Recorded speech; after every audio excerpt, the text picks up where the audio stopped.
Hello everybody and welcome to my first class travel review of Charlotte to Aruba on American Airlines.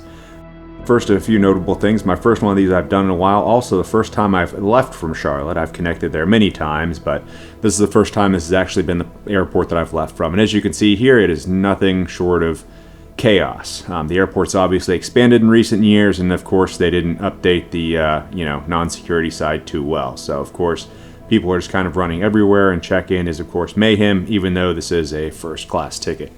And of course, taking a look at the ticket, it's AA Flight 874. I'm going to be sitting in 4A, and of course the deceiving Group 1 boarding.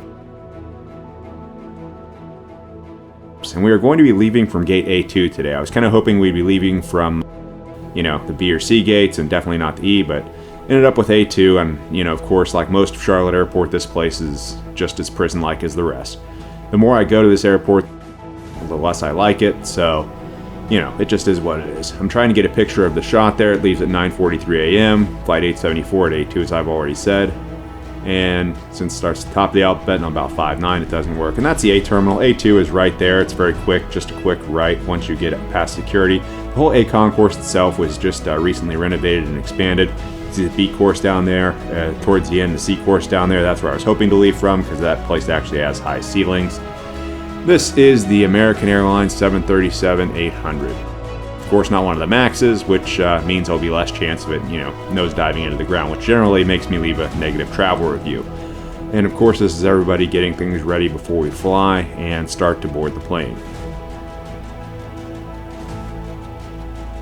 And as we're boarding, we were in Group 1 and of course first class, but of course 40 people beat us to the door. Group 1 boarding is always kind of a pet peeve, because if you're in first class behind the wheelchair people, you should be boarding first. But nevertheless, since they give Group 1 boarding out to everybody, all those people in the economy just kind of run to the front of the line. Of course, they're usually very pushy. And, even though I generally fly in economy, it only took me one flight in first class to, turn my nose up at everything. So already getting that first class attitude here as I'm slowly working my way to my seat.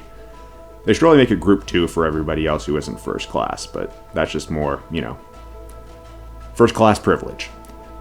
And now taking a look at the overall seat, we are going to be looking out our window there at the other giant American Airlines plane. Here's the top of the seat where they have the propaganda about how to get out of the plane safely if it lands anywhere other than an airport. Incredibly unlikely. You have the air sickness bag, which is always good to have. You have the little table here which pops out of the corner, and I'm sure it has more germs on it than an open sewer in Calcutta. And as I'm trying to get that back in there because it's spring loaded, a little bit successful, not quite. And of course there's a little button there to help you out if you can't get it up. Always remember to bring wipes. The foot space here is generally just, like I said, most of my experience on American Airlines is it's economy plus with a meal. So other than the little wider armrest, there isn't too much difference. As you can see, there's a recline button, which, sometimes you use, sometimes you don't. We'll be testing that out throughout the flight. And here is a little bin for your stuff. You got a nice little plug there, which sometimes worked, sometimes didn't, and a place to store your stuff if you need it, like a computer, laptop. There's a little things for drinks, so if you're, not too happy with the service, you can at least drink yourself blind. And the little center console, which also has just as many germs as an open sewer in Calcutta. And of course, these nice little headrest flaps, which are nice if you're trying to go to sleep, but since I'm on an airplane, I never can. And the little plug there to help you also try to charge, also sometimes works, sometimes doesn't.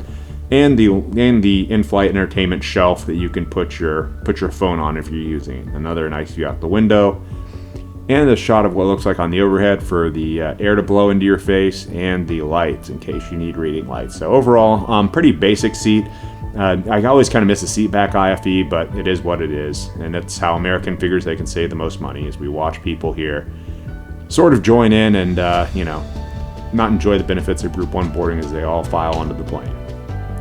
Now I did book this. This was the first trip I'd taken in a while, so I figured I'd splurge. And of course, a little bit of a drink as everybody is going through and getting on the plane. A little bit of orange juice, which of course I will trade in for a mimosa a little bit later.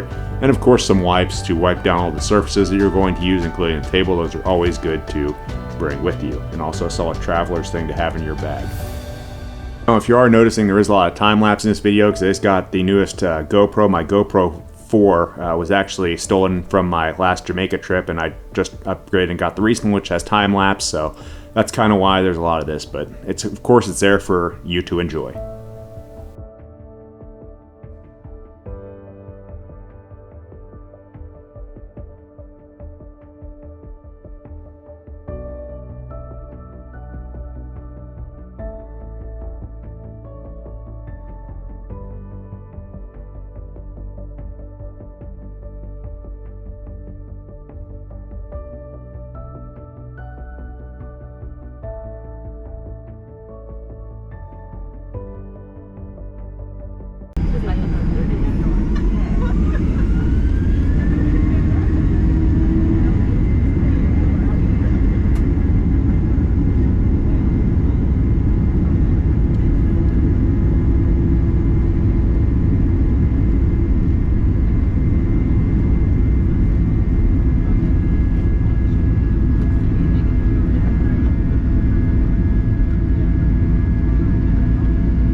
Now this is the entertainment from American Airlines. You'll be able to explore once they turn on the Wi-Fi and everything, and you can book in. Sometimes you'll have to pay, sometimes it's free, depending. As you can see, they've got a pretty good selection. I just prefer the seat back IFE better. I don't know if other airlines are doing this, because I haven't really flown too many other than American lately, but you pretty much scroll through the little app there, and you can of course find a pretty good selection of everything. I just like it when it's on the seat back in front of me and I don't have to scroll through it on my phone, but to each their own. This is the meal. My wife ended up getting the enchilada with some fruit and some yogurt and some coffee, and I believe I went with the fruit plate, which of course has a lot of fruit on it, yogurt, and some butter and some bread, which was not too bad for a pretty good breakfast there in the morning, and it definitely kept us pretty well full the whole way through. I didn't try the enchilada, but I'm told it was okay. Not too great, not too terrible.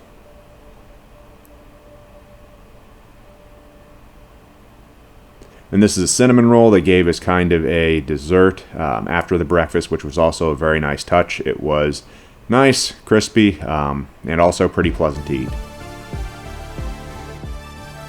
And this is the bathroom. To your left is the handles, which you can use to help get yourself up from the toilet, or if you find somebody willing, love making.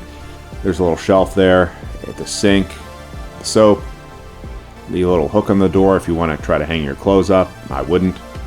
Some tissues and the trash. And that's pretty much the inside of the first class bathroom.